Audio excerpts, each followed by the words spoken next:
तो यहाँ पे क्या आ जाएगा अब माइनस माइनस प्लस 100 और बड़ी टर्म के साथ क्या है माइनस। अब इसको मल्टीप्लाई करेंगे तो 62500 और प्लस माइनस माइनस, तो आपका आंसर कितना आ गया 62500। अब हम करेंगे अपना नेक्स्ट क्वेश्चन। नेक्स्ट क्वेश्चन भी आपका बहुत इजी है, उस पे देखो कौन सा लगेगा फॉर्मूला। देखो 7 into 50 minus 20, वही कॉम्पिटिटिव वाला a multiply b plus c किसके इक्वल होता है a multiply b plus a multiply c। Clear, इसीलिए इक्वल। अब कुछ नहीं करना, ये प्रॉपर्टी जाके वहां फिलअप कर देनी है तो करो। a आपका कितना है तो क्या आ जाएगा 7 मल्टीप्लाई 50 माइनस प्लस होता है ना, और 7 मल्टीप्लाई माइनस 20, क्योंकि प्रॉपर्टी के हिसाब से तो प्लस ही होगा ना, वो माइनस लो ब्रैकेट में लिख दो। इसको मल्टीप्लाई करेंगे तो 35 350 प्लस माइनस माइनस 7 टू का 14। अब देखो 350 में से जब हम 14 को माइनस करेंगे तो हमारा आंसर कितना आ जाएगा 336।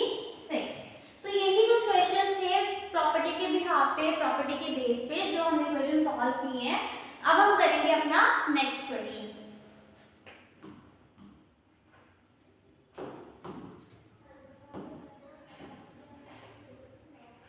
अच्छा कुछ क्वेश्चन, दो क्वेश्चन जो हैं वो आपके होमवर्क रहेंगे, सेम वैसे ही है जैसे हमने सॉल्व किए हैं। अब ये आपके होमवर्क है, ये आप करोगे और जितना इसका आंसर आएगा आप कमेंट सेक्शन में इसका आंसर दोगे। क्लियर, अब हम करेंगे अपना नेक्स्ट क्वेश्चन।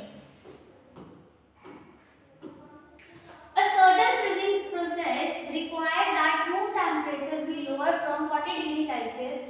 एक रूम है उसका जो टेम्परेचर है वो कितना है 40 degree Celsius at the rate of 5 degree Celsius every hour.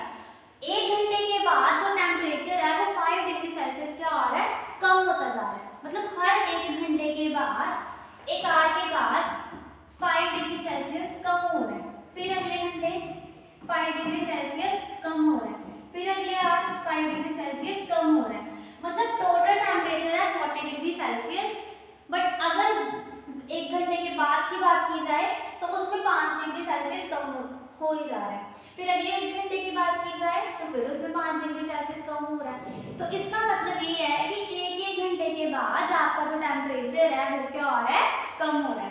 Clear, what will the room temperature 10 hour, तो 10 घंटे के बाद रूम का टेम्परेचर कितना होगा ये आपने क्या करना है फाइंड आउट करना है। सबसे पहले क्वेश्चन में कहा गया था कि आपका टेम्परेचर 40 डिग्री सेल्सियस है, आपका टेम्परेचर कितना है 40 डिग्री सेल्सियस है, तो 1 घंटे के बाद आपका टेम्परेचर कम हो रहा है, तो बताओ 10 घंटे के बाद आपका टेम्परेचर कितना रह जाएगा। क्लियर, सबसे पहले आप लिखोगे प्रेजेंट टेम्परेचर, सबसे पहले क्या लिखोगे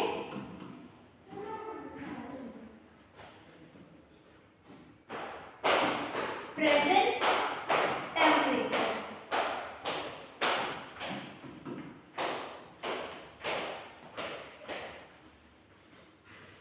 प्रेजेंट टेम्परेचर कितना रह जाएगा आपका 40 डिग्री सेल्सियस।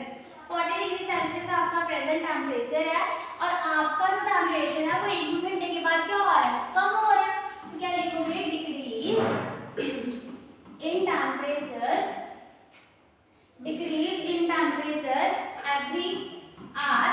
तो 1 घंटे के बाद आपका जो टेम्परेचर है कितना रह गया 5 डिग्री सेल्सियस। ठीक है, इतना आपका जो टेम्परेचर है वो रह गया 1 घंटे के बाद। उसके बाद अगर हम देखें डिक्रीज इन टेम्परेचर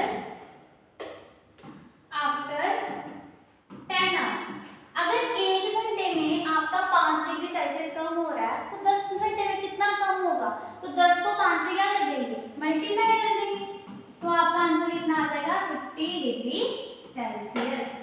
क्लियर, अब आपको प्रेजेंट टेम्परेचर कितना रह गया, अब आपने वो निकालना है, तो लिखो टेम्परेचर आफ्टर 10 आवर। तो आपके 10 घंटे के बाद आपका टेम्परेचर कितना रह जाएगा, तो 10 घंटे का टेम्परेचर 50 डिग्री सेल्सियस प्रेजेंट कितना था 40 डिग्री सेल्सियस, दोनों को माइनस करो जरा, प्लस माइनस माइनस, तो 10 डिग्री सेल्सियस रह जाएगा आपका आंसर। एक सेकंड,